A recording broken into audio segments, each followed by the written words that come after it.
What's going on, everybody? Welcome back to another episode of Pigskins and Pinfalls. I'm your host, Dick Burns. I'm Bobby Boomerang. We're here to talk everything from AEW shows canceled, the XFL players going to the NFL by the handful. That was a stretch. You weren't kidding. I can't fit that in a title. Hopefully yours is better. We're here to talk everything from Backlash Heat to XFL Feats. I think we found our thumbnail. Yeah, like a little bit easier to fit into a title. Told you it was a stretch.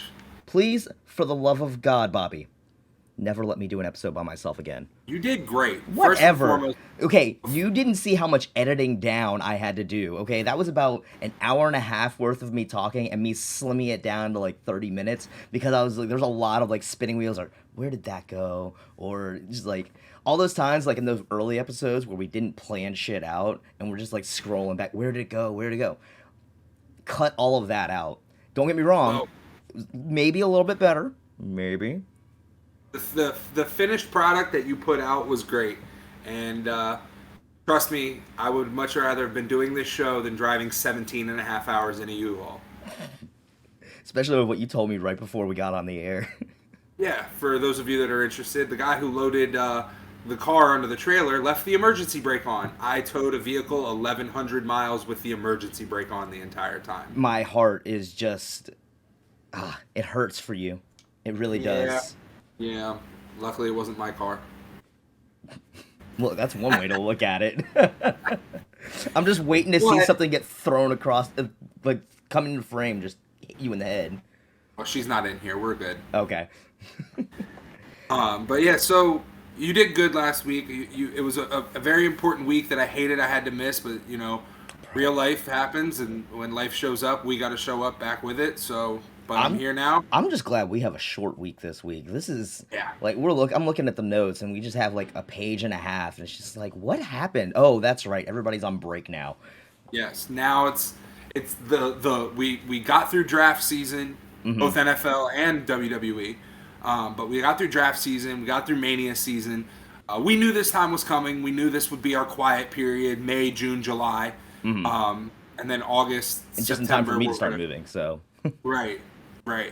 You know, but August and September is when things will pick back up. So, yeah, it's going to be some shorter episodes, which aren't necessarily a bad thing. But let's get right into it with awards for the XFL. Yeah, they already started announcing their end-of-year awards. I know that they released the All-Pro teams as well. I need to pull that up. In addition to that, we had Coach of the Year getting named Reggie Barlow, DC Defenders. Honestly, one-man race. Really was. Surprisingly, Defensive Player of the Year went to Peter Talmopenu. I practiced that one. I was getting ready. I was looking at that name, and I'm like, I'm not touching that. Talmopenu. I practiced that one. From the Vipers, defensive end, surprisingly, was only second in sacks. But I think there was a lot of, like, I think his all-around numbers were better, and that's what got him the Defensive Player of the Year award. Jordan Teamu walking away with OPOY. That surprised me. To me, that means DiNucci has MVP. That's the only thing I can think. And they're probably just waiting until the championship game this weekend before they announce that, probably. Because that's like the one award that I had seen that hadn't been announced yet. Oh, and I forgot to put this down as well, but Battlehawks receiver Darius Shepard, Special Teams Player of the Year. A lot of those punt returns, kick returns were amazing out of him. And he had the same quality in the NFL as well, so good on him. Here we go. We have the all XFL team here. For quarterback, we have Jordan Teamu. Running back, Abram Smith.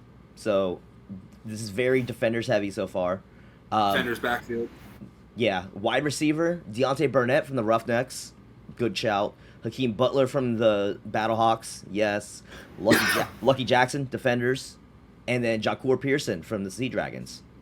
Agree with all of those. No surprise there. Yeah. Tight end, Cody Latimer, Guardians. No surprise there. Offensive line, you had guard Liam Forndale, defenders, Steven Gonzalez, the Battlehawks. Your tackles were Jared Jones-Smith from the Battlehawks and Colin Kelly of the Sea Dragons.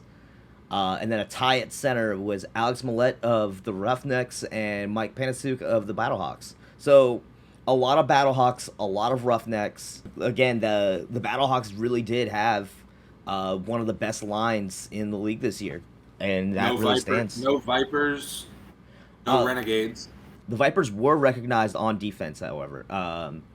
So on the defensive side, we had Drew Beasley from the Brahmas, Davin Bellamy for the Defenders, Austin Faoliu of the Sea Dragons, Jack Heflin of the Roughnecks, Devontae Lambert of the Renegades, Kavion Patton for the Guardians, and Delonte Scott for the Brahmas. All of those made defensive line honors. There was a couple ties in there. It's hard when there's only eight teams. No, that's true. And I think a lot of it, too, is they wanted to make sure that there was at least one player from every team that was nominated, because that is something that I noted. Linebackers were Trent Harris of the Roughnecks, Peter Tamonpenu, son of a bitch. Got him. Words are hard. Peter Tamonpenu of the Vipers, and Jordan Williams of the Brahmas. Who got the kicker? John Parker Romo. Okay.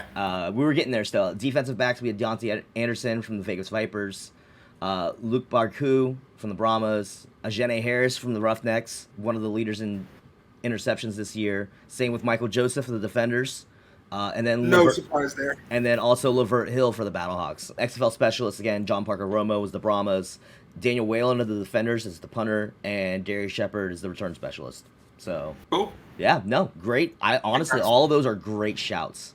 Congrats to all those guys. A lot of those players were there's a whole list of players that got invites to camps around the NFL this year. I'm gonna go ahead and pull up the full list and see if there's any other names that we forgot to mention. We have our own list here, but it's names that you and I have been keeping tabs on all season. And those are definitely the ones I want to highlight, but I want to see if there's any other ones that got named that I want to shout out as well. So I'm just pulling that up on the backside. So among those, the big names that we really want to talk about, Brahmas running back Jaquez Patrick. He's one of the best running backs all season. Got invited to the Broncos camp. Yep. Darius Shepard, we've already shouted him out quite a few times, has a workout with the Lions, so that's impressive. Vipers tight end Cam Sutton got a tryout to the Falcons. A weird fit there. Yeah, I'm not sure about that one, but okay. Guardians tight end Jordan Thomas to the Panthers. I don't know what happened to my notes there, Pant or hers. I don't know what happened there. I'm glad you touched on it because I was not going to let that slide. So I just saw that and I'm like, what the hell? What happened? My fingers have a stroke. Battlehawks running back Mateo Durant. He's been a really good power back, and they haven't really put up a lot of yards, but I hope he makes it. I'm buddies with Mateo Durant's high school football coach, so I hope he makes it. Yeah, he gets invited to the Jets. Brahmas kicker John Parker Romo got invited to the Lions. Who was their kicker? Didn't they have Prater last year? I believe so. I'm not positive on that, but I believe so. I'm pretty sure it was Prater. And I think Prater's been talking retirement recently. So he's getting up there. Mm-hmm.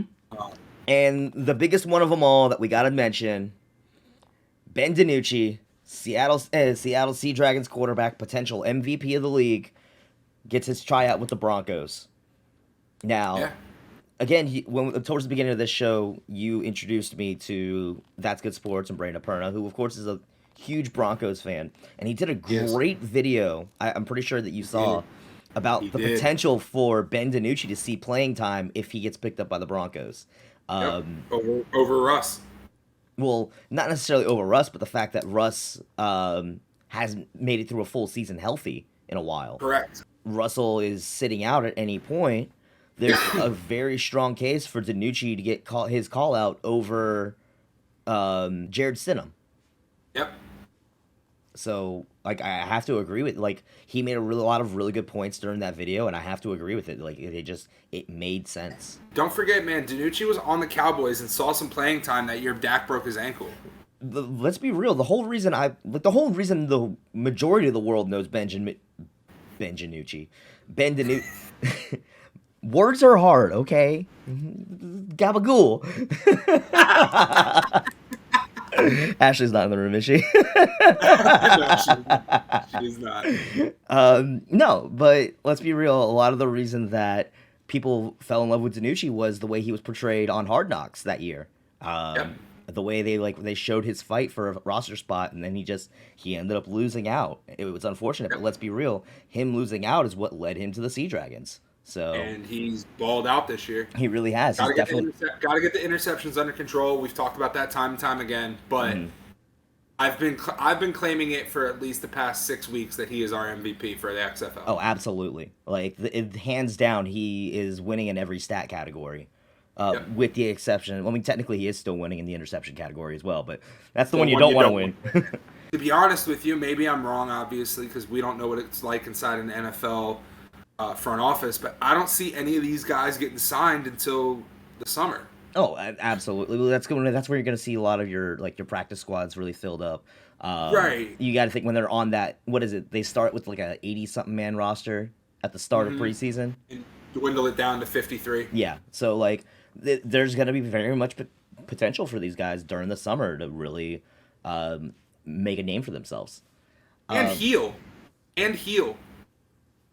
That they too. Did just play, They did just play a season. You know what I mean? Like their bodies are banged up, and like this gives them some time to heal. Because could you imagine, dude? You do 10 weeks in the spring just to turn around and join a 53-man roster to play 17 weeks in the fall. Like that's a lot for your body. That's true. That's something you're talking to the guy that has no concept of recovery at all whatsoever. I know. When it comes to physical training. How many times have you gone to the gym with me and you've been like, will you stop? And I was like, no off button. Nope. Yeah. This gives them a couple months. I mean, because these all say workout, right? They are being brought in for workouts during OTAs at these camps, which of course that's naturally your first step when you're unsigned. It's correct. It's kind of where you have to go. Some other names, I'm just going through, looking at the other announcements for players that were invited to tryouts. Austin Prohl got invites to both the Panthers and the Eagles. Oh, these are new ones that have come out recently since I made that list. We've got Panthers make sense for Prohl considering his father played for you guys. Yeah. Antoine Brooks from the Sea Dragons, cornerback, he has been invited to the Bills camp. Jack Heflin, the All-Pro, the All-XFL D-line, got an invite to the Saints. Is Michael Joseph on that list? Michael Joseph was not on the list, but that surprises me. Notably, I think a lot of it too, I have not seen any of the Renegades players or any of the DC players get announced yet. Probably waiting until after the championship game to start giving those guys their calls. And that makes sense. I wouldn't be surprised if we see a lot more of those next week after the championship game. Yeah, that does make sense. From guys trying to make it to the NFL to guys already in the NFL. Yeah. Let's talk some NFL news. So Randall Cobb signed Randall Cobb signs with the Jets. Another part of Aaron Rodgers' wish list comes into play. But speaking of the wish list, Jets head coach Robert Saleh says that the idea of a wish list is, quote, a silly narrative, and he also said that, quote, it's common for new faces to want old faces. That's actually still a very strong point. I mean, we've seen receivers... It is, but I think he's trying to save face to make people not think that Aaron Rodgers is a diva who picked the team he wanted to get traded to and now says, if I'm going to this team, this is what I want. Because 100%, there was a Aaron Rodgers wish list based off of the people that have joined the New York Jets roster. No, 100%. Like, you can't deny the fact that you definitely still went out and got all those people. Like, you went out, they got, who was it first? Who was the first domino to fall? I can't remember. Watson? What's that? Was it Christian Watson? It wasn't Christian Watson. It was the other receiver from the... It was the receiver they traded for from the Packers. Dobbs? Wasn't Dobbs. Why are we blanking on this? We literally talk about this. Because it was like, as soon as that wish list came out, they were the first name on that list. Alan Lazard. Lazard. Son of a bitch. Alan Lazard, as soon as they came out with that whole wish list before they had even finalized the trade, Alan Lazard was already traded to the Jets. Yeah. So. And I still think it's fucking hilarious that, Aaron Rodgers is complaining he didn't have weapons in Green Bay. So he's going to get York. Says, bring me my Green Bay weapons. He got 2 of them already in Lazard and Cobb. He didn't get OBJ because OBJ went to Baltimore, which that's honestly a good fit there anyways. We've already discussed that. Yep. So at that point, and then if I remember correctly, didn't the Jets also draft a wide receiver first? Nope, they started by getting Will McDonald. Yeah. They did not pick up a single receiver in the draft, which is surprising. Well, they picked up a tight end in round 7. They got 2 interior linemen, or 2 linemen, running back, and then a tight end in the 7th. I see the point with what Salah's saying. I get that. At the same time, you're right. He's saving face at this point. I also feel that the Jets, the Jets are in win now mode. Oh, absolutely. They know they only have Aaron Rodgers for maybe 3 years. That clock is very much ticking. The Chiefs re-signed Jerick McKinnon and declined the 5th-year option for Clyde Edwards-Helaire. How do you feel about that backfield? I'm not surprised. See, I don't understand. This is something I have yet to fully grasp. Why there has been so much negativity around CEH, because he can't stay healthy.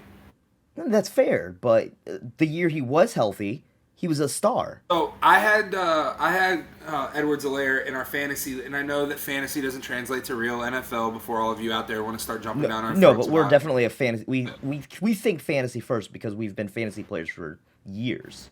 Right. So I had Clyde Edwards-Helaire the year I won the championship in our league, and I traded him halfway through the season, and it was the best decision I could have made for my fantasy football team. Yeah. Because he's not a longevitable, durable running back that's going to give you 17 games in a season.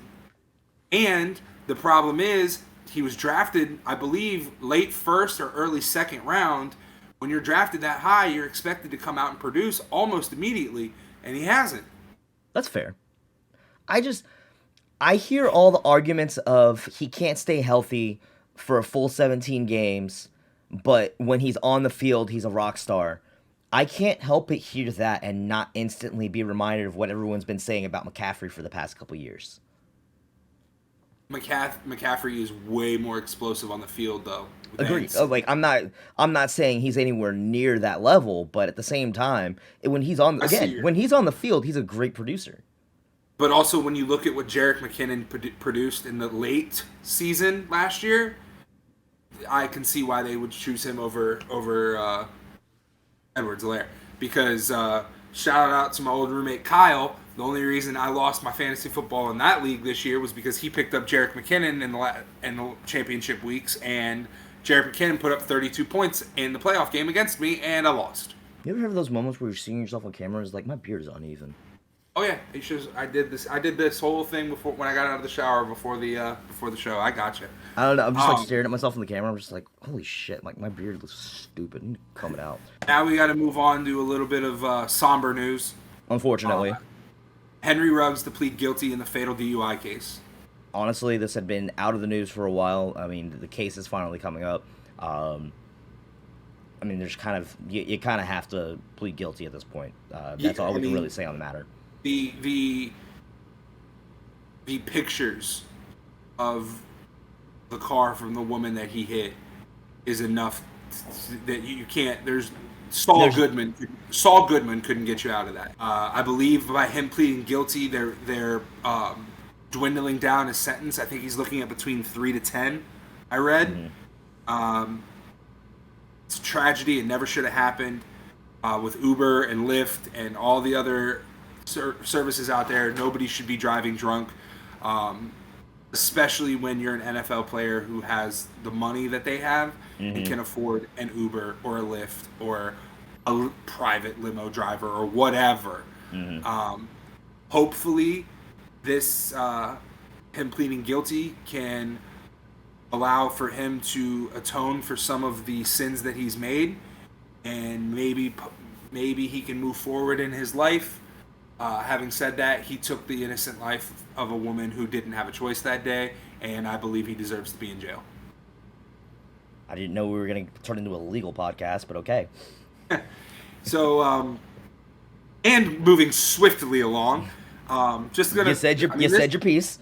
Yep, I had my. There's my mini rant. I have another one coming for when we get to the wrestling side of the house. Just so you know. And then, so here's a big one because the NFL schedule comes out in 2 days.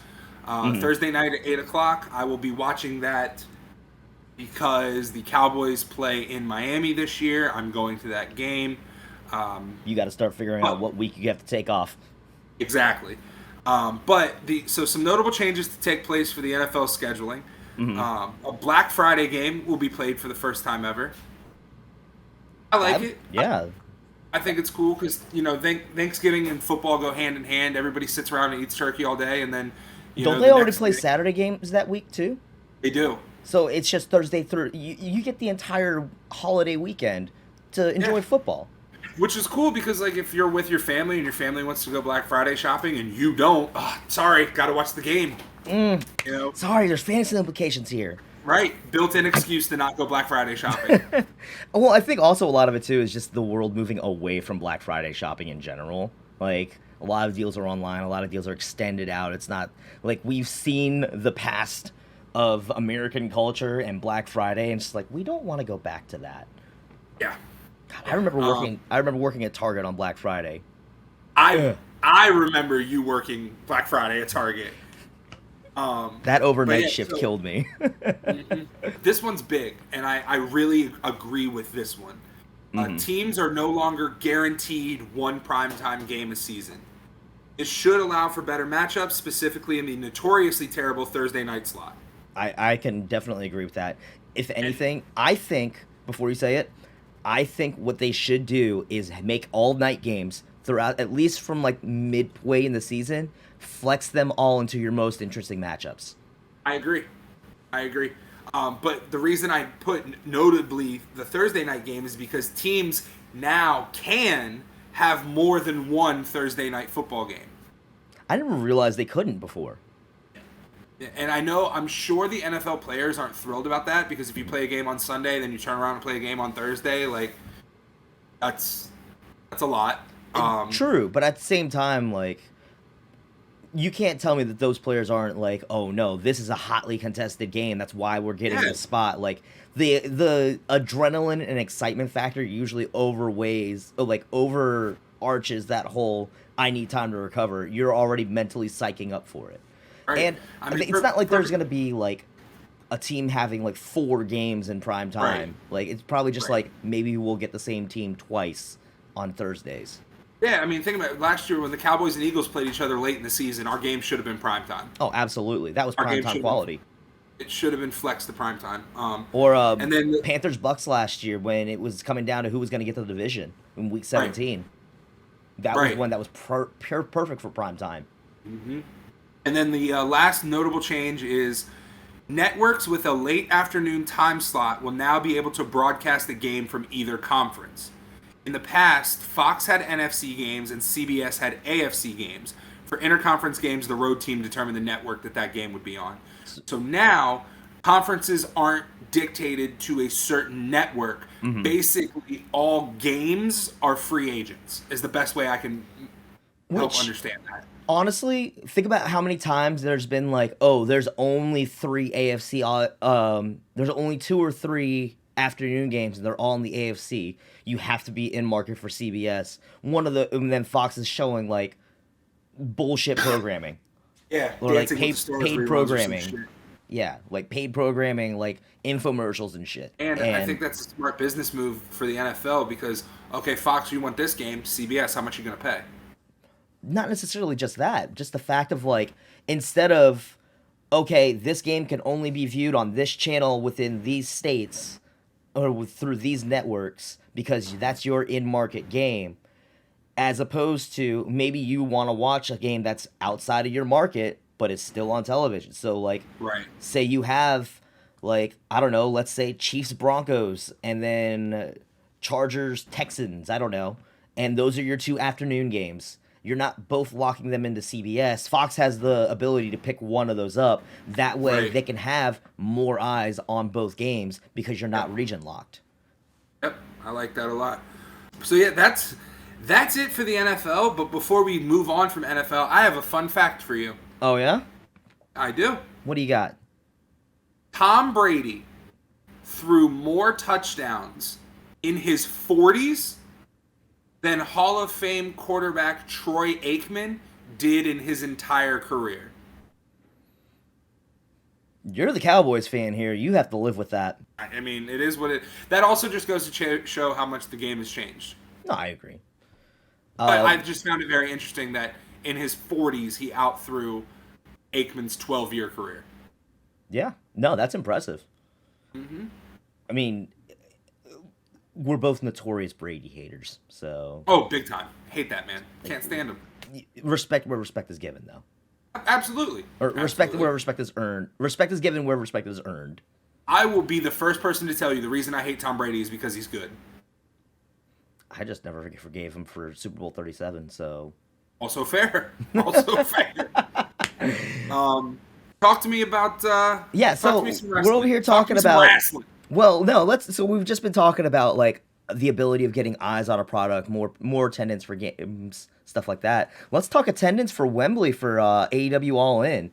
Those tickets went on sale last week. They sold, what was it, 50,000 on pre-sale alone. They've already crossed the 60,000 mark. This is shaping up to possibly be the biggest wrestling show in the history of the UK. And it's not under WWE's umbrella, which is alarming in its own right. They've already sold 60,000. They've been talking this entire time about Wembley Stadium seats, like, what is it, 90,000 people? It's 90. It's up in that range. And everyone's like, oh, well, AEW or WWE could never do that. Let me tell you, the number of people that have been going around online, like, this is a big highlight, like, news for us. Because of the fact that I've been watching as, like, the numbers just continue to climb, and you have all these negative naysayers that are like, it's all fake, Tony Khan's buying all the tickets. No, this is just, they legitimately recognize that wrestling is huge in the UK right now. There's really no other way to put it. And, like, they've been starved for big shows like this. Not trying to jump ahead, but, I mean, look at how that crowd was in Puerto Rico. Oh, absolutely. I feel like, honestly, we should have started with that, but that's against the point. We'll get that's coming next. But international markets are big for professional wrestling. Puerto Rico proved that this weekend, and obviously these ticket sales in Wembley are proving that now. Well, let's go back even further than that, because there was actually a report this week that Clash at the Castle last year, it was originally supposed to be at the O2 Arena in London, but because of the fact that, I think it was like the Welsh, like, the Principality, like, fund, like the government's entertainment fund, basically. They helped pitch in the money for them to do it at Principality Stadium. And that's a lot of the reason that it happened there, as opposed to anywhere in London, Manchester, any of those other big hotbeds for the UK. But it's because of the fact that, like, there's so much attention. They had the ability to do the O2. The O2, I think, seats like 35,000, 40,000 people itself. Yep. That had the potential of being a big show. I think they're still doing the O2 for... It's the O2, right, for Money in the Bank? And that's coming up next month. There's talks now for later in the year. They're talking about possibly bringing a show to Australia again, which the Super Showdown they had in Australia, what was it, 2018, 2019? Whichever year that was a great show for them. And let's not forget the Australians have a really big hotbed for wrestling right now, too. Rhea Ripley is one of the hottest products on WWE right now. Australian. Yep. Happened October 6th, 2018 in Australia. Thought so. So, yeah, I mean, look, like, professional wrestling doesn't just belong to the United States. No, it never has. It never has been. It's been global. Another thing about it too is they're really building up the card as well. Like, you're really starting to see, like, some. Granted, this show is still a couple months out, but they've got the card being built up pretty well. What gets me still is that they have this whole big thing right now where they're playing in the Four Pillars match. That's being for Double or Nothing, and apparently Double or Nothing has not been selling as well, which is surprising. Really? Yeah. That was a report that went out, I believe, this morning. they plateaued around like 7,000 tickets sold. Like that first weekend sales was up in like the 6,500 range, and then they plateaued around 7,000. They're just AEW is still at this point where they're building their storylines, and I recognize it. I think the reason it's selling so well overseas is because they don't get those shows. They don't get shows like that often. Yeah. Well, and that's the other thing about it. They don't get big shows like that often, and this is their opportunity.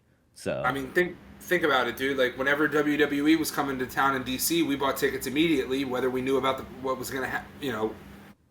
Oh, absolutely. We knew they were coming to DC. That was good enough for us. Yep. So I would assume that you and I are not the only two people that think like that. Oh, definitely. And especially, exactly. So, but speaking of AEW, they're canceling some programming. Yeah. So, remember a couple weeks ago how I was saying like they're announcing Collision? They need to start. Like, how are they going to have 6 days of programming for AEW? Like, it's already difficult enough to maintain as just being a wrestling fan in general, having to keep up with everything, and there's like multiple shows every night. But we don't. Yeah, we don't. It's literally impossible. We're also seeing AEW Dark Elevation they quietly put up an episode last week that was being labeled as like, oh, the best of, and it's going to be like the final episode of Dark Elevation. That's one last night, which again, I think what was it last week, the week before? We had mentioned that. It's just like, look, even from the beginning, they've been looking at it as these shows are just here to give people their wins, which I get it when you're trying to make wins and losses matter, but you have a lot less reason to tune in on these nights. And now apparently AEW Dark is very quickly going to be doing the same thing. So that's both your YouTube shows. Now, Andrew Zarian recently reported that a lot of this is because they're coming up on their TV talks with Warner Brothers Discovery, and they want to have all of the rights to all of AEW shows. If I'm Warner Brothers, I do too. Yeah, it makes sense because like you have all these people that are being used, and now you have to get them onto television. You got to fill up time for Collision. You got to think they've got to start filling up these spots on Ring of Honor. These talents still have places they can go. Absolutely, and I mean AEW's roster is massive across all these shows. I think them getting Ring of Honor and having that being its own brand, yes, it falls under the AEW umbrella, but a lot of these people that are on Dark and Dark Elevation are still going to have places to go. I'm going to say something that everyone's probably thinking, but I just want to kind of put it out there. ROH being part of AEW is honestly starting to feel a lot like NXT being part of WWE. Not in the sense that it's developmental anymore, but it's really like the third brand. Yeah. It is like, and the fact that it's being only on Honor Club at the moment and Fight TV has that old school, oh, you had to be a network subscriber to watch NXT before it made its way onto television. And that was when NXT was at its hottest. Best. The best era of NXT, and I will put my foot down on it because that was the beginning of the Undisputed Era. That was Finn's title reign, the rivalry between him and Samoa Joe, Nakamura's debut. No arguments for me on that. That was no arguments at all. Quite possibly one of the strongest eras of NXT. It's really starting to feel that way with Ring of Honor. They're kind of that best kept secret kind of thing. And again, if you're getting the opportunity to put all these extra talent on that show instead, way better. Why not? Yeah, absolutely. They still get their airtime, and they get more viewership out of that, probably. So that means it's time to talk the Puerto Rican show. Yeah, let's talk WWE in Puerto Rico, because we're over here talking about how much of a demand there is overseas or in other countries, like just internationally. Puerto Rico isn't technically international. They're like they're like the little cousin that we claim, but only when we want to. Puerto Rico, you'll get your statehood someday. Don't worry. Probably not. They probably will. One day. That's a different podcast. Anyways, that crowd was fucking hot this weekend. That crowd. They said it was sellout crowds for both SmackDown and Backlash. That crowd was loud as fuck. I know. And that pop that Savio Vega got when he came out to talk to Priest. First, I didn't know what they were saying because I don't speak Spanish, but I couldn't hear what they were saying because the pop for Savio was so big. Well, not just that. I want to discuss the fact that, again, like, think of the historical relevance here, that they had the opening segment be between Judgment Day and LWO, told like 90% in Spanish. Yeah. That is the first time in a long, long, long time I can think of where any segment has ever been done in a language other than English. Mm-hmm. And that says a lot because again, you're doing it for the hometown crowd. Right. Like, because it's one thing to have Gunther come out there and yell in German or anything like that, but to have an entire produced segment in a different language than your main audience, I think it's great. the other one that comes to mind instantly is Asuka and Io having their shout off and then Io just going bitch. that one still pop me no matter what. I'm gonna go out and say something I never thought that I would say. Okay. Omos is a good seller. Why do you think there's so many Homo sapiens now? Why do you think there's so many? He's honestly really coming into his own. He is, and the fact that he had his longest match with Seth. Of course, it was with Seth. No, Seth made him look like $1 million. No surprise. He did. That part where Seth hit the stomp and almost kept his neck up. I was like, I got goosebumps watching that. I was like, damn, that's fucking like we never see that. That's something we never see. Yeah. Can we take a moment as well? I didn't put it in the notes. We have to talk about how they're doing the World Championship title tournament. Did you catch? Speaking of Seth making people look like $1 million, did you see the match between him and Finn last night? I did not. Go out of your way to watch that match. Okay. Go out of your way. That is an amazing match. The entire show, honestly, like, was centered around that tournament. So honestly, it was like the first good wrestling. 45, like the first 45 minutes to an hour was done, and then they were spinning their wheels until they got to that final match between Seth and Finn, and then the two of them put on a big 4 quality match on a main event of Raw. Nice. Like, fucking amazing. But yeah, no, like he made Omos look like $1 million, and I have to agree with that. And then the super stomp. I mean, how many times has my called shot been Seth hitting a stomp off the top of the cell, Seth hitting a stomp off the pod, or like they finally did it. Yeah, no, they did, and it made sense. Omos is the perfect person to do that to. That's what it's going to take. The man kicks out of 2 regular ones. Mm-hmm. Yeah. Here comes my rant. Oh boy. I'm over Bianca Belair. I'm over it. It's overexposure at this point. She is the female equivalent to Roman Reigns. I think her title run has gone stale. I think that she's approaching Cena wins lull levels, and I'm ready for her to drop the title. And I think her dropping it in Puerto Rico, where the Puerto Rican fans were treating Io Sky as the babyface and treating Bianca as the heel. Mm-hmm. Like, I think that, and Io's incredible, and they had it right there with Dakota interfering, giving their kick to the side of the head, Bayley holding the hair. Like, could have been fine. Let her lose the title under nefarious means, but like, bro, I'm over it. I'm over Bianca's title run. Counterpoint. I would say that's a lot of the reason they moved her to SmackDown is because she needed fresh matchups. It just got hurt because of the fact that they moved Damage Control over as well because they want to finish telling that story. I think that Bianca being on SmackDown will give that a fresh coat of paint. And in addition, does give her a couple new matchups that she can still have before she closes out, most likely dropping the title at SummerSlam. To who, I'm not exactly sure yet. If I had to guess right off the back of my hand, I think a rematch with Asuka. I think that's how she drops it. I think Asuka is long overdue her reign as well. Before it's to the point, especially now that she's talking about leaving, like they need to save that. I think part of it's a little ridiculous because she's now the longest reigning Raw Women's Champion.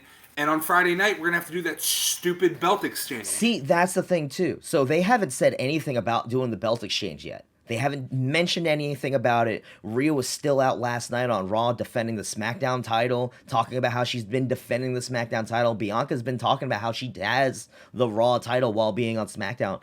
I think they're not going to do the... Somebody threw out the idea recently, and it was in a chat or something somewhere, the idea that they just rebrand the women's titles to be non-brand specific. Because right now, that and the tag titles are the only things that are branded by the show.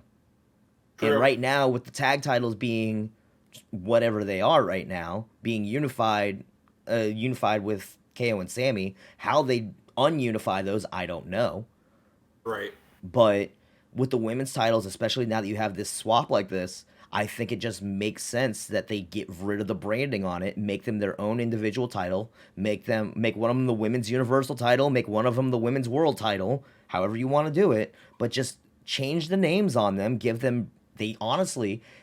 we've been getting new belts left and right. Well, just go ahead and give them new belts. They could use a fresh coat of paint. Yeah, I think that could definitely use a fresh coat of paint, especially if they're going to be having to change everything up. If they did that, I would be less upset, but I still think it's time for Bianca to drop the title. I think it's almost time. Obviously, they want her to break the record, and then they're going to go from there. Also, we got to talk about that pop that Zelina got.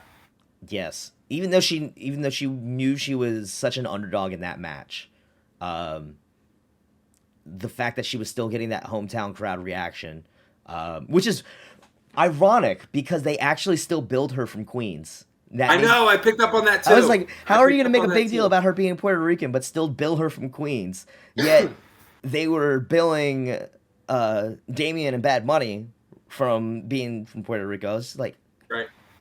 Well, obviously, Bad Bunny, they're not going to book him anywhere else, put him in as anywhere else, but still. The look on Zelina's face when she came out into that ring, man, like it meant a lot to her. Absolutely. And I think that's awesome, especially after everything she's been through, being released, her husband being released, coming back, the Twitch saga with her.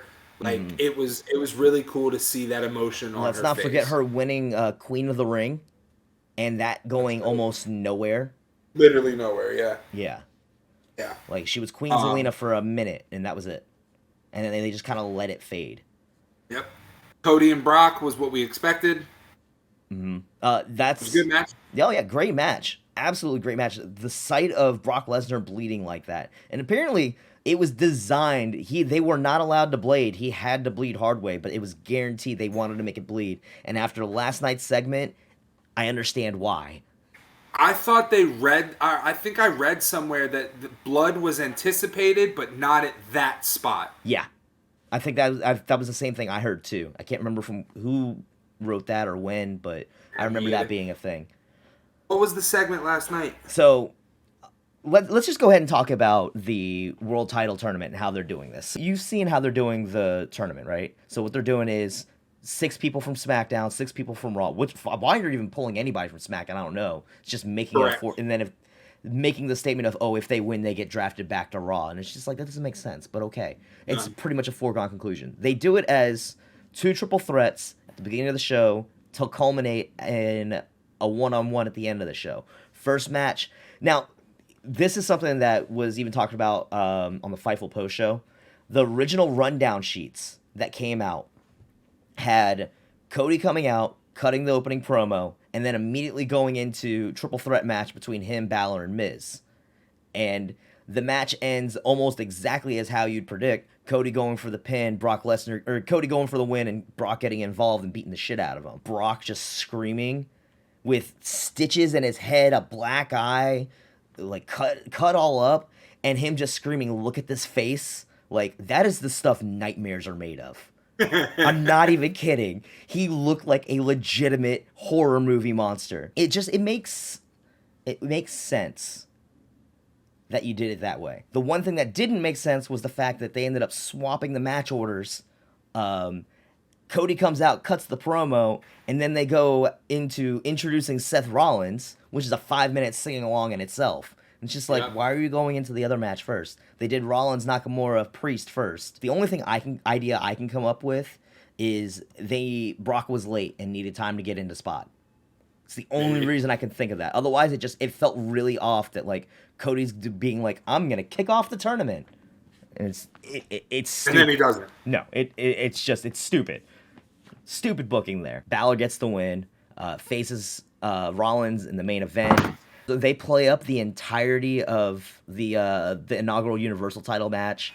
They talk about that so much. They have a spot where Balor does a power bomb onto Rollins onto the guardrail, and he is like, "How does it feel? Now it's my turn." They played into that so well. Again, go back and find that match. I won't spoil the close because the close in itself, chef's kiss. All right. So sticking with Backlash though, the 6-man tag. You know who felt really important in that match? Solo. 100%. You know who felt like a complete afterthought? Riddle. Yeah, I have to agree. They're really making Riddle out to be a little bit of an afterthought in this situation. I don't even think Riddle was on TV this week. Come to think of it. Why wasn't Riddle in the tournament? Because he can't... Oh, wait, never mind. I was going to say he's not allowed to fight Roman because he lost that one time. That's for the other title. Why wasn't Riddle in that tournament? You know what? That is a perfect argument because somebody was saying, like, why was The Miz in that? The Miz has no point being in that. And I get because they were trying to lead into... They're still trying to lean into Nakamura versus Miz, which has been announced for next week. But anyone else could have been a bigger threat in that situation than The Miz. And I think Riddle is the perfect person to have put into that. Yeah. I feel like he would have fit the field a little bit better. I agree. But we'll see what's going to happen with this bloodline stuff because Solo was about to spike Jay. Yeah. One of the two. Oh God, I feel ashamed that I don't remember which one it was, and it's that twin. I'm 90% sure it was Jay. Anyways, but there's rifts in the bloodline, and that's why Cody lost at Mania. There's a lot of story left. But let's go ahead and talk about what should have been the main event. Should have been the main event, yes. Because my God, that crowd was hot for that. Just Bad Bunny coming out and the entire stadium singing along to his song, like that wasn't a Judas sing along, that wasn't a Rollins sing along, that was just straight up an entire city singing along with Bad Bunny at that point. And he Bad Bunny is up there with Logan Paul in terms of celebrity wrestlers. Agree. Now, this is actually something that we wanted to recognize as well. There was a lot of reports that were coming out last week. That match was originally, because of course it was supposed to be Bad Bunny hosting Backlash, and it was obvious, like, within the first 2 weeks of the build that he was going to be getting involved somehow. They originally were planning that it was going to be a tag team match with Ray and Dom on either side as well. The reason it got changed to a one-on-one match, even though it was a street fight, but it made sense. The reason that they did that was because they actually had faith in Bad Bunny to be able to carry his side of things without needing to be carried by Ray, and he proved it. My God, he proved it. He did. Like, he had a Bunny Destroyer on Priest. Yeah, he. Priest is a big boy. This renaissance we're seeing of people from outside of the wrestling world coming in and treating it seriously. You saw it with McAfee, like you mentioned, Logan Paul, Stephen Amell. I'd even go back that far and say the way he put in work for it. Like, we're really starting to see celebrities really put in the work and show the respect that they have for the art. And we are a long way away from Drew Carey bribing Kane in the Royal Rumble. Absolutely. We are a long way away from that. It's good on him that they are able to carry the match in a one-on-one, that he's established himself as enough of a draw, which in reality he definitely will be. He still is. There's no denying that he wouldn't be in the first place. He is enough of a draw that he could carry the match by himself with Priest. Priest, give him his share too. He put in his work. Also important out of this match, we got the Carlito return. A lot of people are saying people have looked into it. They're like, is he going to come back for more? A lot of people want him to return now because he looks so good. But this was just a one-off. But his return at the Rumble a few years sucked because there wasn't any live fans. At the same time, people were also really happy with his return then, too. But I'm okay with people that want to spit in the face of people that aren't cool. Right? I am completely okay with a Carlito return. I'm actually wanting it more now, straight up. Yeah. I would Yeah. love to see him come back. And then, of course, that also led into, like you mentioned, Savio Vega getting involved. The pop for him, too. Yeah. The pop in general that the LWO got, the fact that they sold so many Puerto Rican LWO shirts, they can continuously keep building into it with more members of the LWO. I think that's great. Let Carlito come back, become a full-time member. Can you stop dropping shit? Sorry. Butterfingers over here. Fun fact about Savio Vega. Mm-hmm. He handed Stone Cold his first loss and The Rock his first loss. Huh. Never realized that. Yep. Savio Vega, the original gatekeeper. Yeah. Yeah. But no, so all right, let's introduce a new segment here on Pigskin and Pinfalls. Yeah. Out of 5 stars, what do you give Backlash? I'd give it 4.5. 4.5? I was gonna say 4. I'd say 4.5 because the crowd gives it that extra 0.5. And I get, as much as I bitched and complained about Bianca, That match was amazing. Great match. But yeah, so I'd give it 4. I think we've been doing the show long enough. We should introduce whether it be stars or grades, whichever you want to do moving forward. We could stick with stars. I feel like stars is easy for us. I would give it a 4. For me, the reason it's not a 5 is the finish to the Bianca match, and then the 6-man tag was a bit. It lagged a little bit. Yeah. I feel like it's just because we're spinning wheels trying to get past that point. Like, they had to finish that storyline out, and now they can get into just... Like, this is officially, like, there's nothing left between KO, Sammy, and the Bloodline. Like, they need to just make the clean break now. They're officially on different brands. They need to stop, and they need to get straight into it this week with Roman being back on SmackDown. They just need to get straight into this whole, all right, how is Roman going to address the Usos losing? Correct. And I think if we would have got Bad Bunny and Priest as the main event, I would have bumped it up a little bit more, too. That's fair. Yeah, great show, though. Great show. And one more thing, real quick. I think these pay-per-view premium live event cards that have less matches on them are hitting, bro. I can agree with that because there's been times where they would like want to squeeze in like 8 or 9 matches that were only like 5-10 minutes apiece. Everyone getting their time now. This is the way that things were designed to be. Like it gives like the older PLE feels. Correct. Like those old school like 90s pay-per-views. Because you go back and watch some of those pay-per-views, they're only like 3 hours long. They're shorter than an episode of Raw.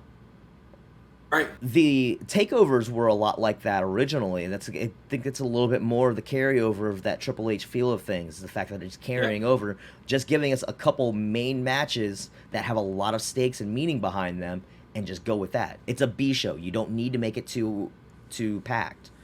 Yep. And I agree. At the same time, they've really been benefiting from putting all these B shows hotbed markets, Backlash. Backlash being at Puerto Rico. Before that, it was Elimination Chamber in Montreal. That crowd was hot as shit for Sammy. Like, Clash at Cardiff. yeah, well, no, Clash wasn't at Cardiff. Clash was in Wales. My bad. But again, Money in the Bank being in London, that's another one. Yeah. They're really taking these quote-unquote B shows and making big fight feels to them, and that's something that I can really appreciate. Talk to me about the women's titles down in NXT. Yeah, so I mentioned this during our draft coverage last week. Indy Hartwell was NXT Women's Champion. She gets drafted up to Raw. So, which also, thank God they're bringing back The Way. Yeah. The Way is back on television. That happened last night. They acknowledged it. They are like, "Hey, we're all back together. There's only one person missing. He'll be here soon." And they're trying to sell this whole like Ciampa's coming back, and they're gonna try and sell him on The Way. I think that's great storyline use for them. I think that's the best way to use them. We have NXT Women's Tournament that's gonna be happening, and let's do this real quick. Now, I'm looking at the 8 names here. And I'm just immediately like, I'm seeing plenty of people that could theoretically win this entire thing. And there's a lot of people that are saying it's like Tiffany Stratton's to lose. It's Cora Jade's to lose. It's Roxanne Perez's to lose. I think there's a lot of stories that could still be told here. When they went off the air last week with the entire women's division going into an all-out brawl as Indy's leaving the ring, I think that's where we're leading into Tiffany Stratton versus Cora Jade in the finals. At the same time, I still think there's money in finding a way to get Gigi and JC to fight each other and continue that feud out. I think there's still plenty of blood left in that feud. Absolutely. What would you say is most likely to be the final two? Most likely, Stratton and Cora. I want to say that. I think Cora is the obvious choice on the entire right side of the bracket. Yes. But when it comes to the left side, the fact that you have that whole Gigi JC feud going on in between that makes it a little bit less predictable. I think it'll be something like Tiffany beating Gigi because of JC interference, and Roxanne. maybe JC beating Roxanne beforehand. Actually, no. Yeah, that's how you book it. That's entirely how you book it. JC beats Roxanne first, and then later in the night, Gigi's fighting Tiffany. JC comes in, interference, carries that on. Tiffany moves on. Tiffany versus JC. Gigi gets involved. Tiffany moves on.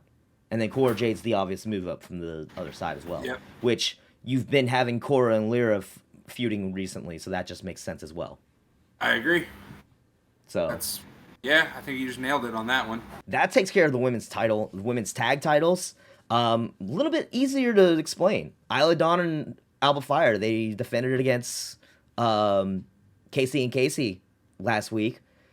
Katana Chance, Kaden Carter, and since they got called up the Raw, it's like, well, whoever wins this, the NXT Women's Tag titles are going to be on the main roster, and when they retain, they're just like, guess what?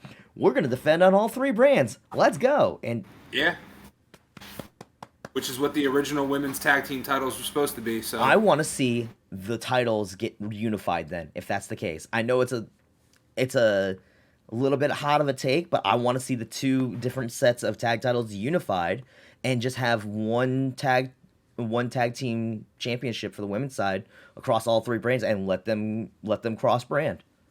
I'm with it. I feel like that's the way that they were originally planned in the first place. The draft segment last week, I mentioned the idea of, treat the women's tag division like the cruiserweight division back in like 2017, 2018, and just making it, that's why you have that. That's what causes the extra hour on the television show. At the same time, it can just be like, hey, this is where we predominantly stay. Right. Like, this is our home, but we'll go wherever we have to go for the fight. Yeah. Speaking of tournaments, let's talk New Japan for once. Battle of the Super Juniors? Battle of the Super Juniors time, baby. So we got our blocks. I'm not going to lie. Both of these blocks are freaking stacked. Yeah. Like, just looking at all the names that are involved, like, A block alone has already got me drooling over the matchups. Leo against any of these people, Kushida against any of these people. I've long been a fan of Ishimori and Takahashi. Mm-hmm. B-side, honestly, not as many pops. Not as heavy. Not as heavy. It's interesting to see who comes out of the B block to face off against the A block and who could potentially be that upset factor. I'm not going to sit here and pretend to be the most experienced on New Japan, but at the same time, like, yeah, I know 90% of these names. Right. That's about how I feel. I recognize most I know of the some of names. these words. Right. I wouldn't be able to give you an informed opinion on how I think it's going to shake out. Honestly, like, I'm just looking at the A block and I'm seeing all the potential matchups. Things like Takahashi versus Speedball are sticking out. One of the other things, the minute the blocks were announced, Leo Rush immediately was on social media teasing matches with TJP. I think this is really an opportunity for Leo to make a name for himself after, like, he's just been on a continuously, like, upward streak for the past couple years. Ever since he left WWE, he's made so much use out of his time. I think the Super Juniors this year is going to be one worth watching for sure. I think there is a lot of depth in those blocks, and it's especially, again, the depth in that A block plus the number of new names you have in the B block. I think we could see some stars emerge out of the B block, and I think the A block is just going to be stellar wrestling every week. Let's cover some of this other stuff. First, hiring freeze. Yeah, let's talk about that hiring freeze, because there's a couple free agent names now that are being discussed as people that were named in that whole, like, WWE's been looking at them, but because there's a hiring freeze, that's not a hiring freeze, but it is a hiring freeze. Well, there were 3 names especially that really stood out as, like, holy shit, those are the names that are being brought up right now. First one being Colby Carino. Now, there were a lot of rumors flying around last year after a stellar run on the Indies, MLW. I believe he did some work with NWA as well. There was a lot of discussion that he was going to be brought in, and a lot of people really liked him. Apparently, because of this hiring freeze, he's just waiting, and he can't do anything. There was a contract that was agreed upon, but it was never ratified. They never signed on the line because of the fact that they were like, oh wait, no, we're not hiring anybody. Right. A second one that came out of this week that was a surprise. Tama Tonga has been working on a handshake deal with New Japan. His actual contract is up with them. He's just on a per date handshake appearance, which is becoming a lot more common for anybody that's not in AEW or WWE. Pretty much. It's how they're working these days. There was a lot of discussion last year that Tama Tonga, towards the end of his contract, he was being looked at by the WWE as well. There were a lot of discussions of, is Tama going to be a surprise appearance in the Rumble? And yeah, it's at this point now, it's just like, is maybe he one of those people that is just waiting it out until that hiring freeze is done, and then he comes in? I would love to see him in the WWE, honestly. Agreed. The entire Tongan dynasty feuding with the Samoan dynasty. Would be great. That's something I still dream of to this day. But slowly and steadily, all these old Bullet Club guys are making their way to the WWE. All these OG Bullet Club guys making their way to the WWE. And the one we want the most from this hiring freeze, the one that is the most obvious here, it has come out per Fightful. Matt Cardona is done with Impact. He hasn't been on Impact Television in a while. He said he's just done, wrapped up with them. And there were a lot of discussions. Is he going to be coming in with Chelsea Green? Since he's become the indie god, like, he's really, like, increased his stock value, winning championships everywhere. Went on his own little belt collector gimmick there. He really did. I think he still is. And again, like, ever since you said it's one time in passing, and I can't get it out of my brain, is Chelsea Green is being this whole Karen character, and her being, you know what? I'm gonna get my husband, and that's how we get him back. It makes too much sense. It is too obvious of a move. Wait until I call my husband out here to handle this. Yep. I'm just waiting for it. And I'm pretty sure they're just waiting for it. Yeah. Gotta get through with it however long this hiring freeze is gonna be. Yep. Speaking of contract talks, though, we have a notable exit and a notable hire for AEW. Let's start with the hire. Formerly of Fightful, podcaster Will Washington getting hired by All Elite as, like, a director. So, like, I need to look up the actual title. Director of Wrestling Administration. Nice. Yeah. So Will Washington gets hired as the director of Wrestling Administration. He's going to be handling a lot of, like, behind the scenes stuff, a lot of social events, a lot of the admin side. I think this is amazing because it's one of the first signs of, like, the podcaster, YouTuber side of the house. He's made it to the big time. And I think that's amazing because this is somebody that I have previously on this podcast before.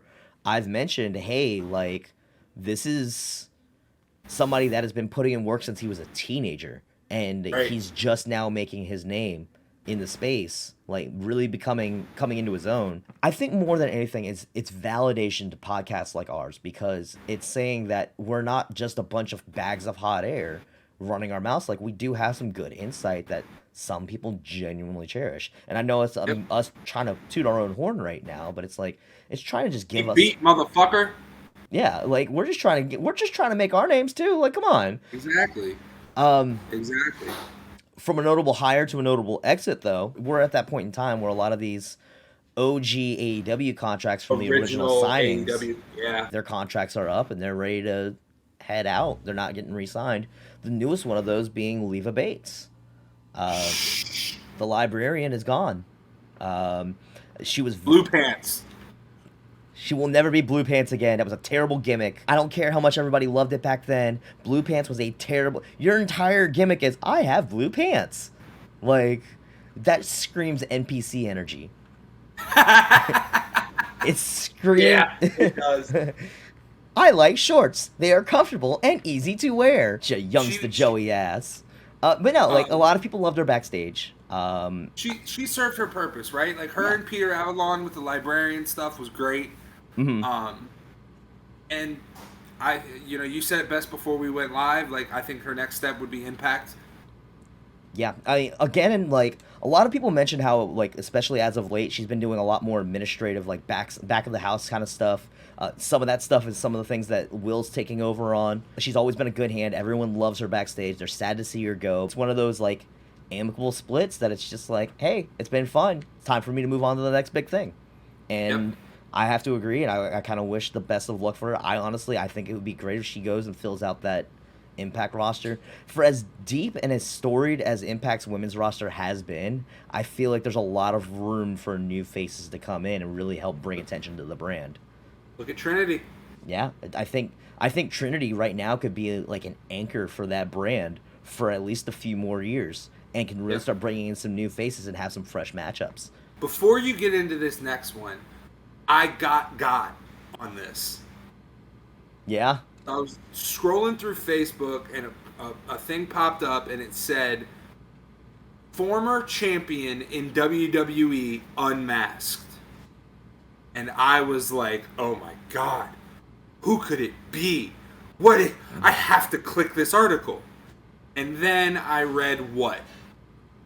It was Scripps, the shitty gimmick of Reggie, finally getting unmasked by Axiom. They've been trying to do this whole mask versus mask tease thing. No one's ever bought on to the Scripps character. It was terrible. I'm sorry. Former 24/7 champion.